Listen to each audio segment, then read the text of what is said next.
प्रसारण करण्याचं काम वारकरी व्यासपीठ या यूट्यूब चॅनलच्या माध्यमातून होते।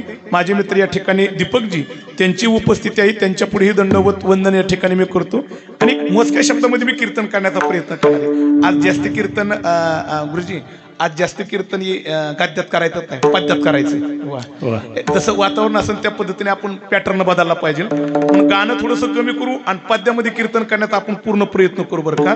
थोडंसं लक्षपूर्वक ऐका। जगद्गुरु तुकोबऱ्यांच्या गाथेतला गोड अभंग या अभंगाकडे जाण्यापक्ता एकदा तुम्हा सर्व वारकऱ्यांच्या पुढे एकदा मी दंडवत करतो।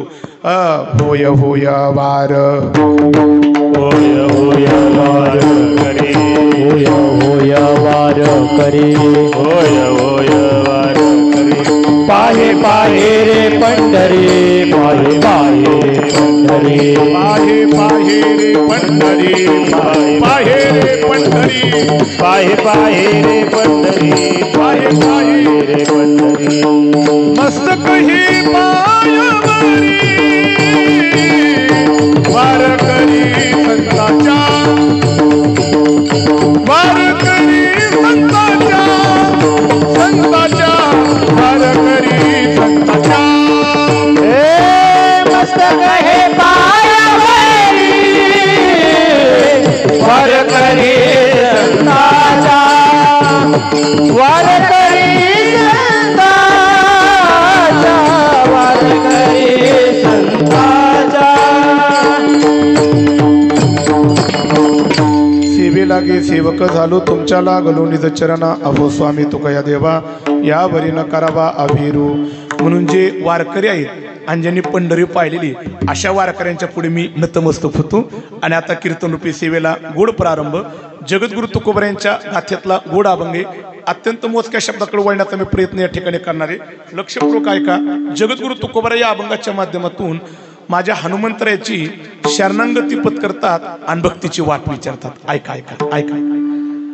जगद्गुरु तुकोबराय वारकरी संप्रदायाची साधना करत असताना जगद्गुरु तुकोबऱ्यांना वारकरी संप्रदायाची विचारधारा महाराजांना त्यांच्या घराण्यातच मिळालेली होती। तुकोबराय आयुष्यभर जीवन जगत असताना कधी स्वतः करता जीवन जगलं नाहीत। महाराज कधी आपल्या घराकरता जीवन जगलं नाहीत। तुकोबऱ्यांचं जीवन पाहिलं तर संपूर्ण तुकोबऱ्यांचं जीवन हे आपल्या घराण्याकरता होतं। म्हणजे असे गुढ चिंतन केले बरं का। घर सांभाळणं वेगळं आणि घराणा सांभाळणं वेगळं। शब्द परत एकदा ऐका बरं का। घर सांभाळणं वेगळं आणि घराणा सांभाळणं वेगळं। काय घर सांभाळण्याकरता जास्त काय लागत नाही, पण घराणा सांभाळणं मात्र एवढं सोपं नाही बरं का। जगद्गुरु तुकोबऱ्यांनी आयुष्यभर आपलं घर नाही सांभाळलं, महाराजांनी आयुष्यभर आपला घराणा सांभाळण्याचा प्रयत्न केला। आणि मला वाटतं की तुकोबऱ्यांनी जर का घर सांभाळण्याचा प्रयत्न केला असता तर तुकोबऱ्यांनी कर्ज खाताच्या वया इंद्रायणीमध्ये बुडवल्यात नसत्या। मग तुकोबऱ्यांनी आपल्या घराचा नाही विचार केला, महाराजांनी आयुष्यभर आपला घराणा सांभाळण्याचा प्रयत्न केला। आणि त्या घराण्याबद्दल बोलत असताना आणि घराण्याचा रीतिरिवाज सांगत असताना जगद्गुरु तुकोबराय म्हणतात, माझ्या वडिलाची मिरासी गादीवा, माझ्या वडिलाची मिरासी गादीवा, माझ्या वडिलाची मिरासी गादीवा, माझ्या वडिलाची मिरासी गादीवा, माझ्या वडिलाची मिरासी गादीवा, माझ्या वडिलाची मिरासी गादीवा, माझ्या वडिलाची मिरासी गादीवा, माझ्या वडिलाची मिरासी गादीवा।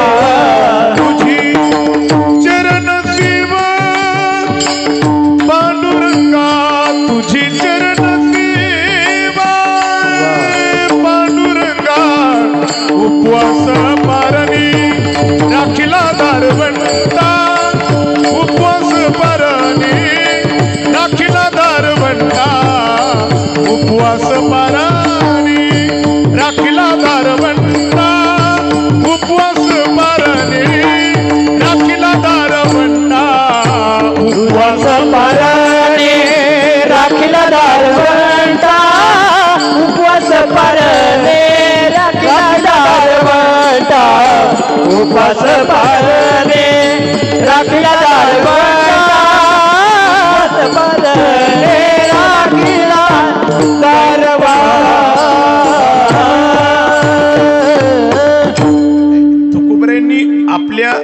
घराण्याचा रीतिरिवाज सांगितलं बरं का. परत एकदा ऐका, तुकोबऱ्यांनी आपल्या घराण्याची संपत्ती सांभाळण्याचा नाही प्रयत्न केला.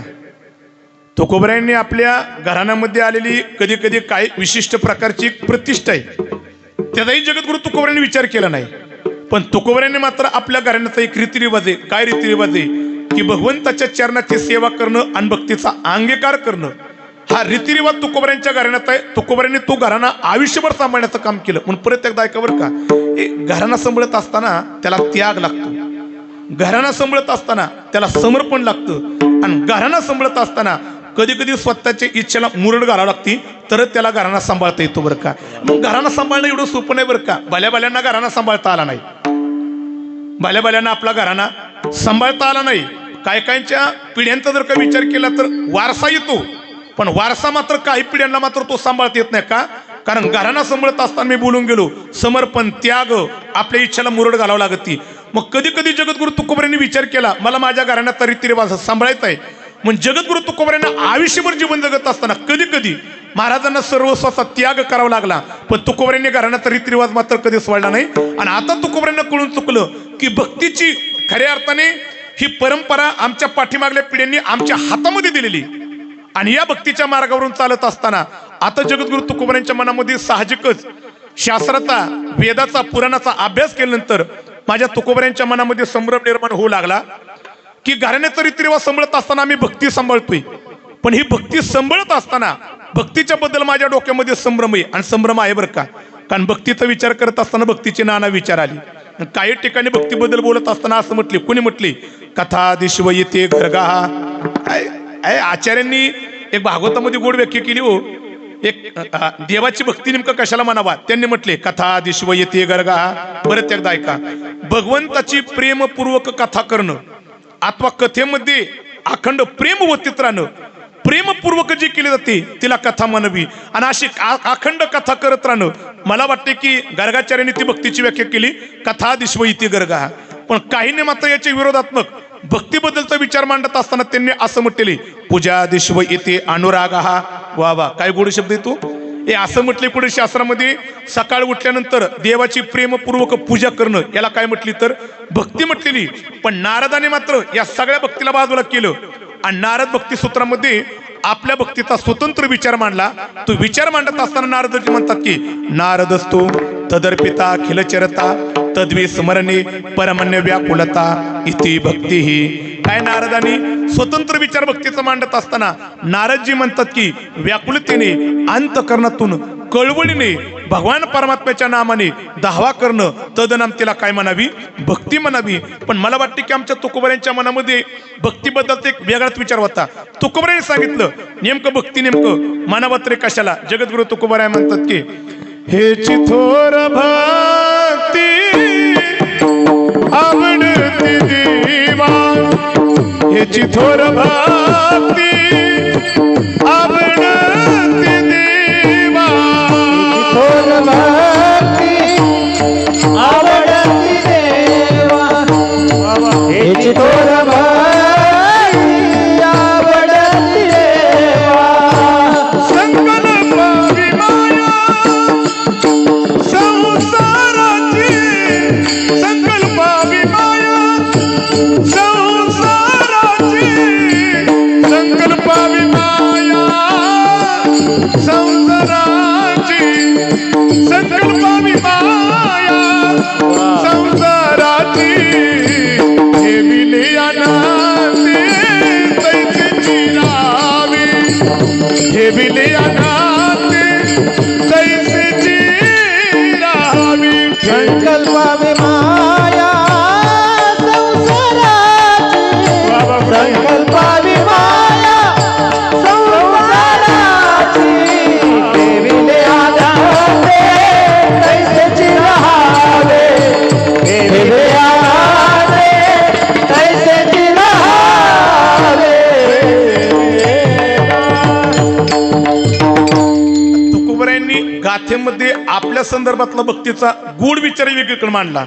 तुकोबराय म्हणतात की भक्ती कशाला म्हणावी. महाराज म्हणतात की देवाला आवडती ते करणं त्याला काय म्हणावी. हे परत एकदा लक्षपूर्वक ऐका बरं का, वेळ घेत नाही मी. देवाला जे आवडतं हे जाणून तशा प्रकारची कृत्य करणं अथवा सेवा करणं त्याला काय म्हणावी. नाही लक्षात आलं, एक 3 उदाहरण देऊ का त्याच्याकरता? 3 उदाहरण देऊ त्याच्याकरता. ऐका. पतिव्रता कुणाला म्हणायचं? पतिव्रता. पतीला जे आवडतं हे जाणून पतीची सेवा करते तिला काय म्हणावी? नाही लक्षात आलं, आणखी जरा सोप्या भाषेत सांगतो. पाहुणचार कशाला म्हणायचं? नाही, पाहुणचार कशाला म्हणायचं? पाहुण्याला जे आवडतं हे जाणून पाहुण्याची सेवा करणं त्याला काय म्हणावा? तसा सिद्धांत घ्या. देवाला जे आवडतं हे जाणून देवाची सेवा करणं तिला काय म्हणावी? हे कधी कधी काय माहिती का, आपल्याला आवडते याला नसती किंमत. आपल्याला आवडते याला किंमत नसती, देवाला जे आवडते त्याला किंमत असते. मी पतिव्रतेबद्दलच बोलून गेलो. पतिव्रता कुणाला म्हणायची? तिला काय वाटते याला किंमत नाही. पतीला जे आवडते हे जाणून पतीची सेवा करणं त्याला काय म्हणावी? जरा थोडीशी शोकांती काय. आता पतिव्रता राहिलंच नाही. आता पती नाही, तुम्ही म्हणा, मी नाही म्हणणार. हा. आता पतिव्रता नाही, आता पतीचे व्रत आहेत बरं का. पतीचं कधी ऐकत ते बऱ्याच वेळा ते पाटीला आम्हाला अनुभूत येतात बरं का. आणि ते म्हणायला पतिव्रता पण कधी ते पाठीमागं मी संगमनेरला एक मी आता कीर्तन केलं आणि ते गुरुजी माझा बऱ्याच दिवसातून संगमनेरचा मित्र भेटला. माझं 9 ते 11 कीर्तन झालं आणि मी घरी गेलो निघालो नव्हतो. तेवढ्यात ते माझा मित्र आढळला म्हणा, बाबा किती दिवसातून भेटला? अरे म्हणलं मित्र छान भेट झाली. म्हणलं अरे कुठं होता? जरा गडबडीत होतो. बरोबर म्हणला, बाबा लय दिवसातून भेट झाली, चला की घरी चहा प्यायला. मी म्हणलं मित्रा पाया पडू का? तुझा चहा पिऊ सर मी पर इकडे आळी फाट्याला निघून पार. म्हणलं नाही म्हणलं महाराज चहा प्यायला चला की. लय दिवसातून भेटले. अरे म्हणलं मित्र पाया पडू का? नको नाही म्हणलं. नाही म्हणलं चहा प्यायला यावंच लागेल. आता ते मित्राने आग्रह केला, मला नाही म्हणता आलं नाही ना. मी गेलो घरी चहा. आपण उशीर होते म्हणलं, तुझी बायको काय म्हणेन? महाराज ती पतिव्रता आहे, काळजी करू नका, माझ्या शब्दाच्या बाहेर जात नाही. वा तसं म्हणलं मग मला जरा बरं वाटलं. आणि आम्ही जसं दोघं घरी गेलो, इकडे माझ्याकडे बारकाईने बघा, जसं घरी गेलो आणि त्याने दरवाजा वाजवला. तो दरवाजा वाजवून तो झाला बाजूला आणि दरवाजाच्या पुढे आलो. त्याच्या बायकोने जसं दार उघडलो ती केस सोडलेली गप्पुनी पुढे आली. मी तर म्हणलं आमोशाचा अंगाव आली काय? गडीवर मी घाबरलो. म्हणलं महाराज घाबरू नका, माझी बायको. आणि मग माझ्या जरा जीवात जीव आला जराशी. आणि आतमध्ये गेलो आणि आतमध्ये गेल्यानंतर त्याने त्या बायकोकडे पाहिलं. त्याला विचारलं, अगं माझा बऱ्याच दिवसातून आळंदीचा मित्र आलाय, एखादा चहाचा कप कर की. तसं म्हणलं तर तिने आतूनच आवाज दिला, गावचा सप्ताह आणि महाराजाला बरं आपल्याच घरची आपल्याला गावलं. ते मला म्हणला, महाराज ती तोंडाला जरा फटकळे पण स्वभाव लय चांगली. अरे म्हणलं ती तुला मला काय करायचं? म्हणलं पान जरा करते माझा. म्हणलं ती पान कसा बसा चहा तिने केला आणि माझ्या हातावरती कबशी ठेवली आणि हात ठेवली आणि पुढे चालली. पण चालता तिने माझ्याकडे पाहिलं. मला कशी म्हणती, पी पी पी पी तुला तरी कधी बाप जन्मी प्यायला मिळत नाही. मी म्हणले आता नाही चहा घेतलेला बारा. म्हणलं ती काय माहिती का, आता काय बाराकडे विचार केला. आता पतीचं कुणी ऐकत म्हणून मी बोलून गेलो. आता पतिव्रता आहेत, पतिव्रता पाहायला मिळत.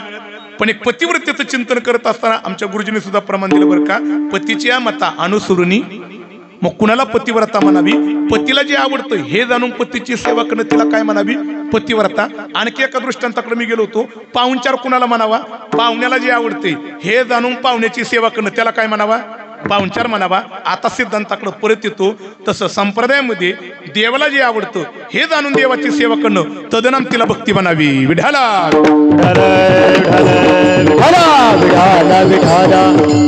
तुकोबऱ्यांच्या मनामध्ये भक्तीबद्दलचा हाही संभ्रम निर्माण झाला.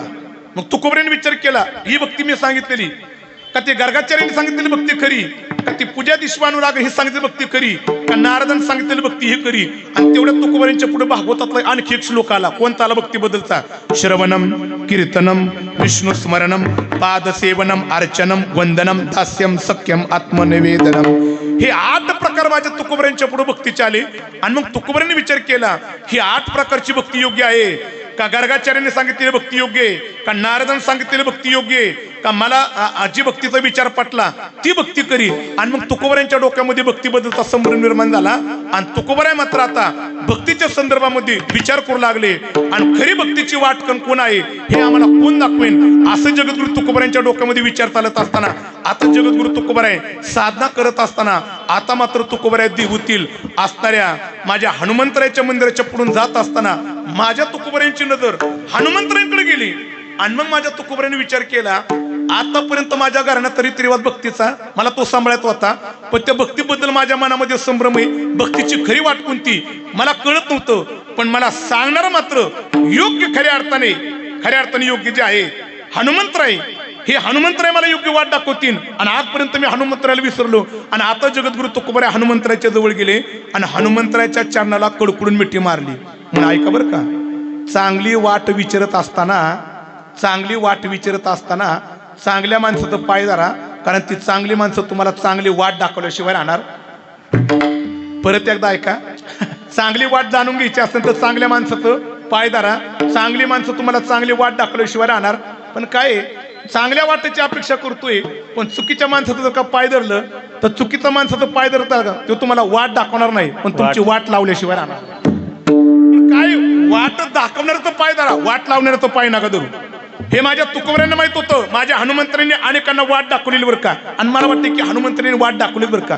भल्या माझ्या हनुमंतांनी काय केलेली वाट दाखवलेली बरं का.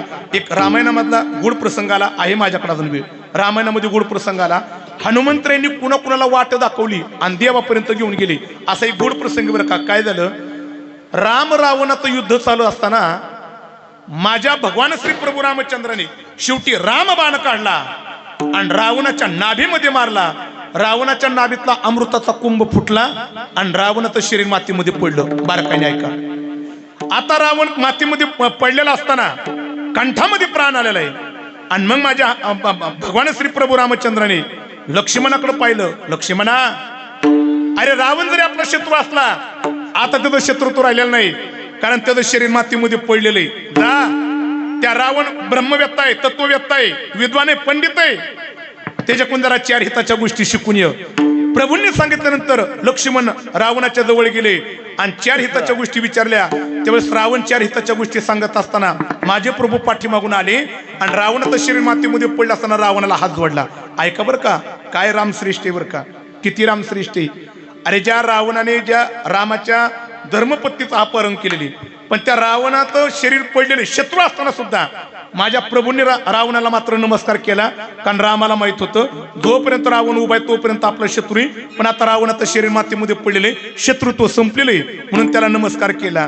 आणि नमस्कार केल्यानंतर जाता जाता रामाने रावणाला विचारलं. काय विचारलं, गोड प्रश्न आहे बरं का. काय विचारलं, रावणाला विचारलं. रावणाला काय विचारलं, रावणा, या युद्धामध्ये तुझ्याकडे सर्व अनुकूल आहे आणि या युद्धाचा जर का विचार केला तर माझ्याकडे प्रतिकूलता आहे.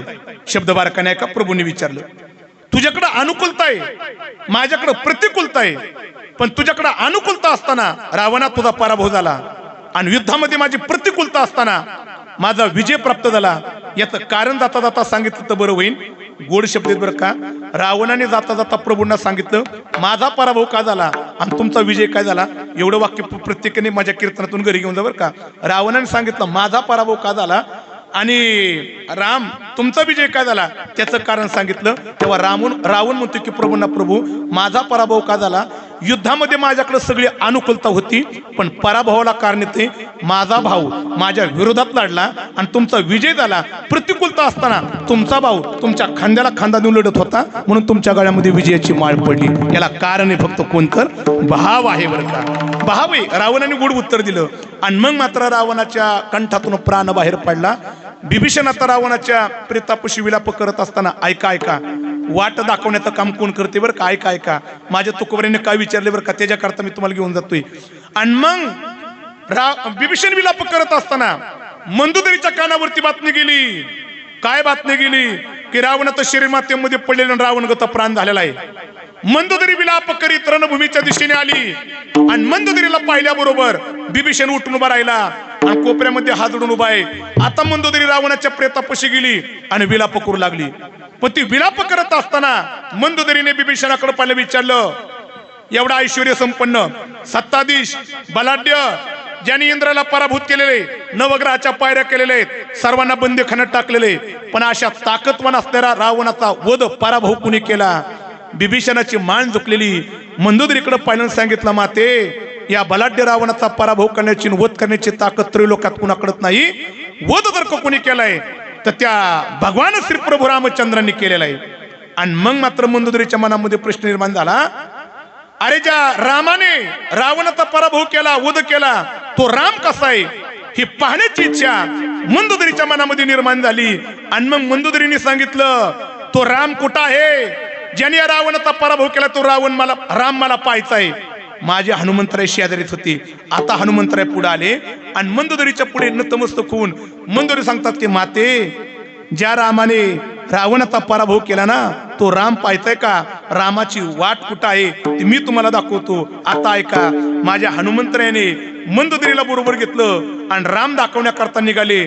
आणि बरोबर राम माझा समुद्र किनाऱ्याकडे तोंड करून खिन्न मनाने दगडावरती बसलेले, दिवस मावळतीला चाललेला आहे. प्रभूंच्या मनामध्ये विचार चालू आहे, फार मोठा नरसंहार केला, चेहरा पडलेला आहे. आणि बिभीषण मंदोदरीने विचारलेले, राम कुठे मला पाहत आहे? आता हनुमंतरायाने मंदोदरीला बरोबर घेतलं आणि सांगितलं, राम तेथे बसलेला आहे. ऐका रे, राम तिथं बसलेला हे म्हटल्यानंतर जशी मंदोदरी रामाच्या पाठीमागून गेली आणि गेल्यानंतर त्या मंदोदरीची सावली माझ्या प्रभूंच्या अंगावरती पडली. जशी प्रभूंच्या अंगावरती सावली पडली तसं प्रभूने ओळखलं, कोणत्या तरी प्रस्त्रीची सावली माझ्या अंगावरती पडली. प्रभू उठून उभा राहिले आणि त्या स्त्रीचं मुख सुद्धा पाहिलं नाही, नतमस्तक झाले आणि हात जोडून सांगितलं, माती तू कोण आहे? कोण आहे म्हटल्यानंतर त्या मंदोदरीने पाहिलं आणि सांगितलं, त्या रावणाची अर्धांगिनी मी मंदोदरी आहे. मंदोदरी हे शब्द बाहेर पडल्याबरोबर प्रभूंनी पाहिलं आणि प्रभूने सांगितलं, माते मला रावणाचा वध करायचा नव्हता, पण त्या रावणाने माझ्या धर्मपत्नीचं हरण केलेलं आहे आणि तिला सोडवण्याकरता मला रावणाचा वध करावा लागला. मंदोदरीने सांगितलं, मी त्याच्या करताने आली. मग प्रभूंनी विचारलं, मंदोदरीला कशा करता आलेली? मंदोदरी सांगते की मी याच्या करताने आली. कशा करता आली? ज्या रामाने रावणाचा वध केलाय ना, तो राम मी पाहण्याकरता आलेली, राम पाहण्याकरता आली. मग माझ्या प्रभूंनी विचारलं, तो राम पाहिला का? ऐका रे, गोड उत्तर घेऊन जा. मंदोदरीने विचारलं, राम पाहण्याकरता आली. मग प्रभूंनी विचारलं, राम पाहिला का? मंदोदरी म्हणते, मी राम पाहिला. मग प्रभूंनी विचारलं, राम कसा दिसला? आता मंदोदरीने उत्तर दिलं, राम कसा दिसला? मंदोदरी म्हणते की राम कसा दिसला? ऐका रे, एका बाजूला माझा पती रावण आहे, ज्याला 80,000 बायका असताना ज्याची नजर सीतेवरती गेली त्याला रावण म्हणावा. आणि राम कुणाला म्हणावा? राम कुणाला म्हणावा? ज्याच्या अंगावरती फक्त परस्त्रीची सावली पडल्यानंतर सुद्धा उठून उभा राहिला आणि तिला माते म्हणतोय, त्याला राम म्हणावा, त्याला राम म्हणावा. बरं का? ऐका रे दादा, ऐका रे, मंदोदरीला रामापर्यंत नेण्याचं काम जर का कुणी केलं, वाट दाखवण्याचं काम कुणी केलं, माझ्या हनुमंतरायांनी केलं.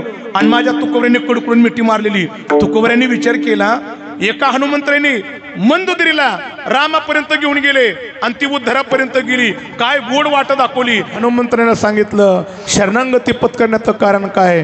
काय भक्तीच्या त्या वाटा मजदा व्हाव्या सुबटा. आणि मग मात्र माझ्या हनुमंतरायांकडे प्रश्न केल्यानंतर हनुमंतरायांनी सांगितलं, तुकोबर आहे, भक्तीच्या नाना प्रकारच्या वाटा आहेत, पण आम्ही जी वाट निवडली ती कोणती? दास्यत्व नावाची भक्ती. आणि माझ्या हनुमंतरायांनी फक्त माझ्या प्रभू श्रीरामचंद्रांचं फक्त दास्यत्व सेवात केली. बरं का? दास्यत्व सेवेच्या व्यतिरिक्त दुसरं काही सुद्धा घेतलं, काहीच घेतलं नाही. कारण रामाचं दास्यत्व स्वीकारण्याचं काम माझ्या हनुमंतरायांनी केलं. माझ्या हनुमंतरायांना माझ्या प्रभूंनी फार मोठं पद देण्याचं काम केलं, पण माझ्या हनुमंतरायांनी मात्र त्या पदाचा त्याग केला आणि दास्यत्व स्वीकारलं. बरं का? असं म्हटलं जातं बरं का, ज्यावेळेस रामाचा राज्याभिषेक आहे आणि राज्याभिषेकाच्या दिवशी ज्या हनुमंतरायांनी रामायणामध्ये एवढं मोठं रामाकरता कार्य केले, मग त्या हनुमंतरायाच्या ऋणातून उत्तीर्ण होण्याकरता माझ्या प्रभूंनी राज्याभिषेकाच्या दिवशी आपल्या शेजारी एक सिंहासन तयार केलं होतं हनुमंतरायांना बसण्याकरता. आणि ज्यावेळेस माझ्या प्रभूंनी सांगितलं, हनुमंता, अरे माझ्या राज्यसभेमध्ये तुला जागा आहे, ती कुठे? माझ्या शेजारच्या सिंहासनावरती. ती सिंहासन बघितल्याबरोबर माझ्या हनुमंतरायांनी देवाला हात जोडून देवाला सांगितलं, देवा, माझी जागा तुमच्या बरोबरीची नाही, माझी जागा कुठं आहे? तर तुमच्या चरणापाशी. आणि चरणापाशी बसले. बरं का? ती का चरणापाशी बसले? कारण माझ्या हनुमंतरायांना माहित होतं, प्रभूंच्या बरोबरीला माझी जागा नाही, देवाच्या चरणापाशी जागा आहे.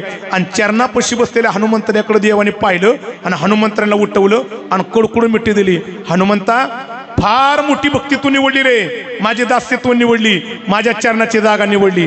ऐक, माझ्या चरणाची जागा निवडल्यामुळं आणि दास्यत्व भक्ती स्वीकारल्यामुळं आज मी तुला एक वर देतो. काय वर दिला हनुमंतराला? माझ्या रामाने वर दिला. हनुमंत, ऐक, भविष्यामध्ये भारतखंड असो अथवा भारत असेल, भारतातलं प्रत्येक शहर असेल, नुसतं शहरच नाही, शहरातलं खऱ्या अर्थाने एखादं गाव असेल, नुसतं गावात नाही, गावातलं एखाद्या खेड्यापाड्या असतील, खेड्यापाड्यातल्या वाड्या वस्ती असतील. हनुमंत ऐक, भविष्यामध्ये भारतातल्या प्रत्येक शहरामध्ये, शहरातल्या खेड्यामध्ये, खेड्यातल्या वाड्या वस्त्यावरती यदा कदाचित हनुमंतराया रामाचं मंदिर नसेन, पण हनुमंतराया तुझं मात्र मंदिर सगळीकडे असेल. हा माझ्या रामाने हनुमंतरायाला दिलेला आशीर्वाद आहे म्हणून बरं का. म्हणून तुम्ही कुठेही जा एक वेळेस तुम्हाला रामाचं मंदिर पाहायला मिळणार रामाचं मंदिर पाहायला मिळणार नाही, पण माझ्या हनुमंतराचं मंदिर नाही असं गाव तुम्हाला पाहायला मिळणार. याला कारण काय? माझ्या रामाने दिलेला हनुमंतराला आशीर्वाद आहे की प्रत्येक ठिकाणी तुझं मंदिर असेल. पण हा आशीर्वाद का मिळाला? तर माझ्या हनुमंतराने जगद्गुरु हनुमंतराने प्रभू श्रीरामचंद्रांचं दास्यत्व भक्ती निवडलेली आहे आणि ही सेवा केलेली आहे. आणि मग माझ्या हनुमंतराने तुकोबराने सांगितलं, तुकोबराय भक्तीबद्दल संभ्रम आहे ना, मग काहीच करू नका, इतर वाटेने जाऊ नका. मी जी आम्ही भक्तीची वाट निवडली दास्यत्व नावाची, ही दास्यत्व नावाची भक्ती निवड करा. आणि मग माझ्या तुकोबराने आता वाट विचारल्यानंतर हनुमंतराने दास्यत्व नावाची भक्ती सांगितली आणि दास्यत्व नावाची भक्ती माझ्या तुकोबराने ऐकल्याबरोबर मग माझ्या तुकोबरांना आनंद झाला. आणि माझ्या हनुमंतराचं वर्णन करत असताना मग माझे जगद्गुरु तुकोबराय म्हणतात की शूर आणि धीरा, शूर आणि धीरा, शूर आणि धीरा, शूर आणि धीरा, हा शूर आणि धीरा, हा शूर आणि धीरा, शूर आणि धीरा, शूर आणि धीरा. स्वामी काग तू सागरा, स्वामी काग तू सागरा, स्वामी काय तुझा दर, स्वामी काय तुझा दर, स्वामी काग तू सागरा, स्वामी काग तू सागरा, स्वामी काज तुझा दर, स्वामी काज तुझा दर. काय भक्तीच्या प्यावाता मद लावाव्या सुभता, मद लावाव्या सुभता, मद लावाव्या सुभता. काय तुझा मज दावा व्याज भटा, मज दावा व्याज भटा, मज दावा व्याज भटा. Vithoba विठोबाज खुमाई, विठोबाज खुमाई, bar kumai, विठोबाज खुमाई, bar kumai, विठोबाज खुमाई, bar kumai, विठोबाज खुमाई, bar kumai, विठोबाज खुमाई, bar kumai, विठोबाज खुमाई, bar kumai, विठोबाज खुमाई, bar kumai, विठोबाज खुमाई, bar kumai, विठोबाज खुमाई, bar kumai, विठोबाज खुमाई, bar kumai, विठोबाज खुमाई, bar kumai, विठोबाज खुमाई, bar kumai, विठोबाज खुमाई, bar kumai, विठोबाज खुमाई, bar kumai, विठोबाज खुमाई, bar kumai, विठोबाज खुमाई, bar kumai, विठोबाज खुमाई, bar kumai, bar kumai, विठोबाज खुमाई, bar kumai, विठोबाज खुमाई, bar kumai, विठोबाज खुमाई. bar Pundalik वरदा हरि विठ्ठल, श्री ज्ञानदेव तुकाराम, पंढरीनाथ भगवान की जय, माऊली ज्ञानेश्वर महाराज की जय, तुकाराम महाराज की जय. bar kumai, विठोबाज खुमाई, bar kumai, विठोबाज खुमाई, bar kumai, विठोबाज खुमाई, bar kumai, विठोबाज खुमाई, bar kumai, विठोबाज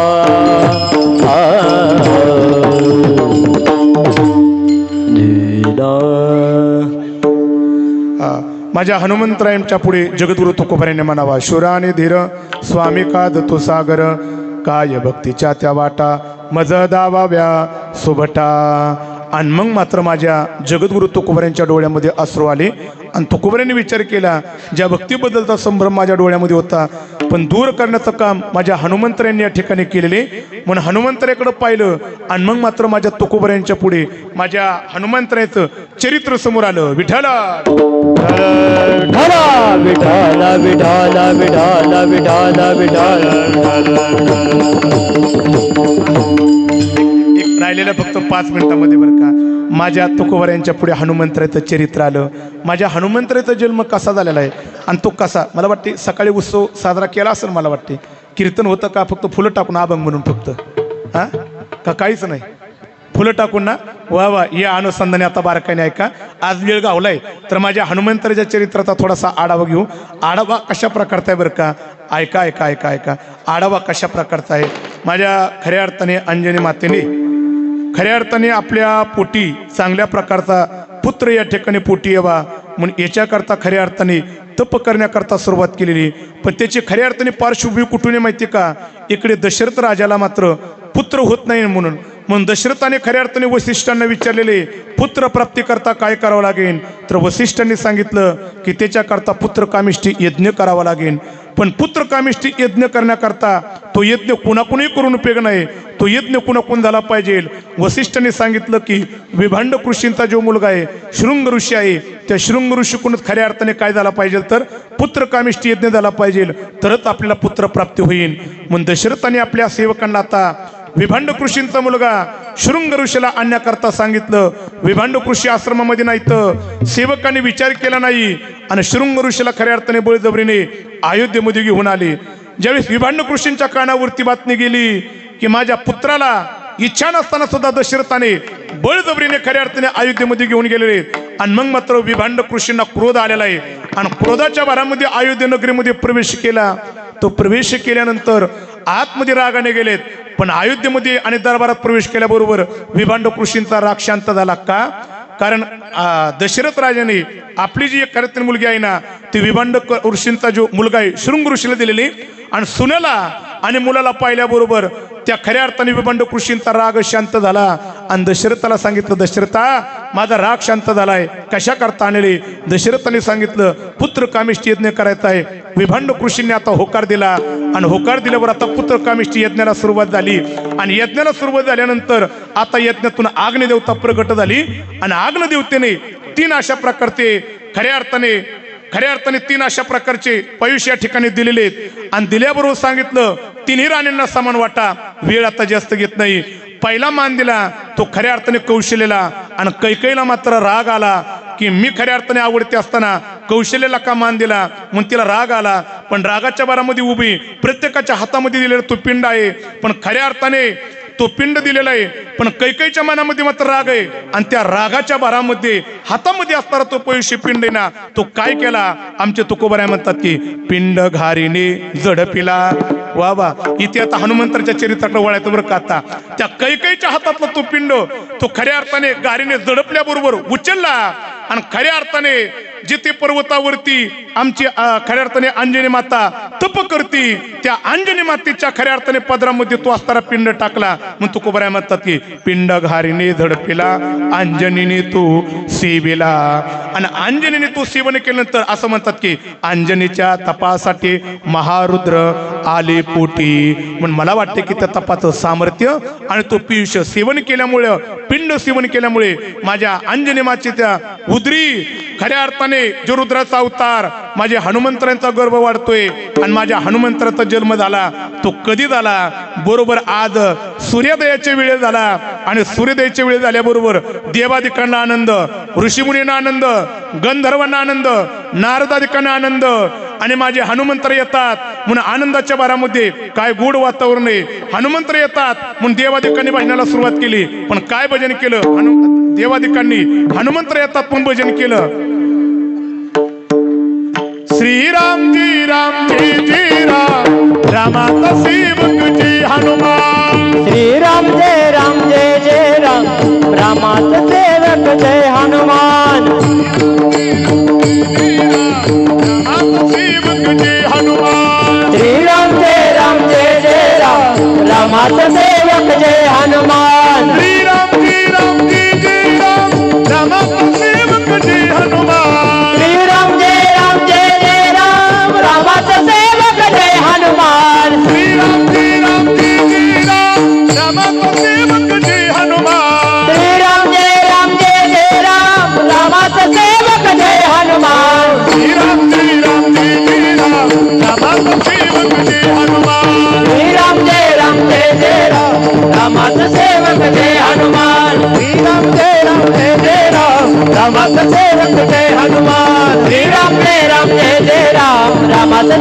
जय हनुमान श्री राम जय राम रामाचा सेवक जय हनुमान श्री राम जय आणि राम माझे हनुमंतराय अंजनी मातेच्या पोटी प्रगट झाले. एकदा सर्वांनी जय घोष करायचं आणि कीर्तन रूपी सेवेच्या परिपूर्णतेकडे वळायचं. माझे हनुमंतराय येतात सूर्योदयाच्या वेळामध्ये, म्हणून हनुमंतरायचा जन्म नाही, माझे हनुमंतराय प्रगट झालेले आहेत.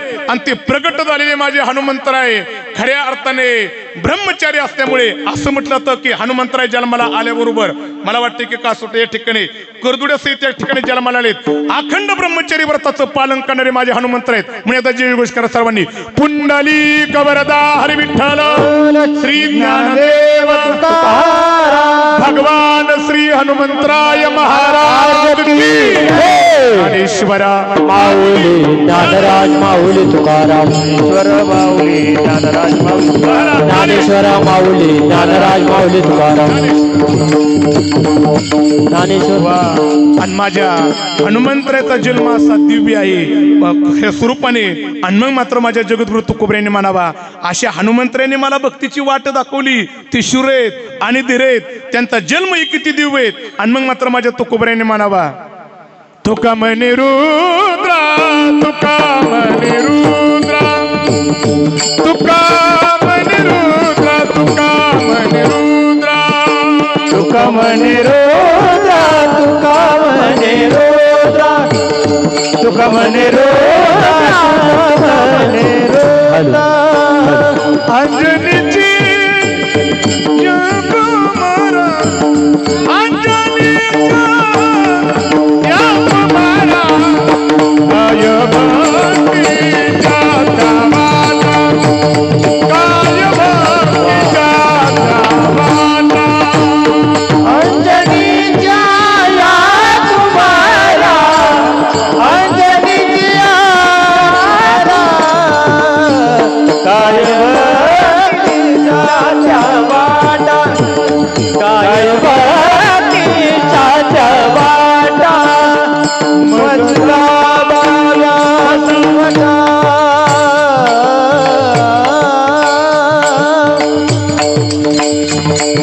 मजदा बाब्या सुबटा मजदा बाब्या सुबटा मजदा बाब्या सुबटा मजदा बाब्या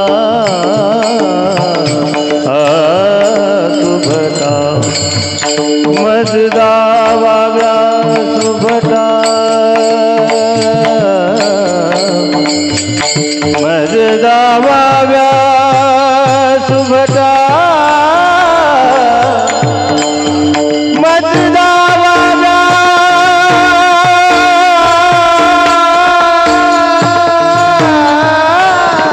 सुबटा सुबटा मजदा बाब्या सुबटा बाब्या सुबटा मजदा बाब्या सुबटा काय भक्तीच्या वाटा काय भक्तीच्या वाटा. माझ्या हरे कीर्तन रूपी सेवेच्या ठिकाणी परिपूर्णता करतो. पुन्हा एकदा आपल्या संपूर्ण श्रीगोंदा तालुक्याचं म्हणण्यापेक्षा महाराष्ट्राचं राजकीय क्षेत्रातील एक वैभव असणारी आयुष्यभर खऱ्या अर्थाने राजकीय सेवा सामाजिक सेवा आणि पारमार्थिक सेवेमध्ये सुद्धा आदरणीय आमच्या दादांची कुठेच कमी नाही बरं का. सर्व क्षेत्रामध्ये दादांचा सहभाग असतो. म्हणून एकदा टाळी वाजवून दादांचं सर्वांनी स्वागत करायचं उपस्थिती लागलेली बरं का. पण पुन्हा एकदा आदरणीय आमच्या दादांची उपस्थिती दादांचं स्वागत आहे या ठिकाणी. मुनी अनुसंधाने पुन्हा एकदा अत्यंत गोड अशा प्रकारचं नियोजन आमच्या भूषण दादांच्या वतीने त्यांच्या सर्व सहकाऱ्यांच्या वतीने तुम्हा सर्वांचीच उपस्थिती मुनी अनुसंधाने झालेली सेवा मी माझ्या हनुमंतरांच्या चरणी समर्पित करतो आणि माझ्या हरी कीर्तन रूपी सेवेची या ठिकाणी परिपूर्णता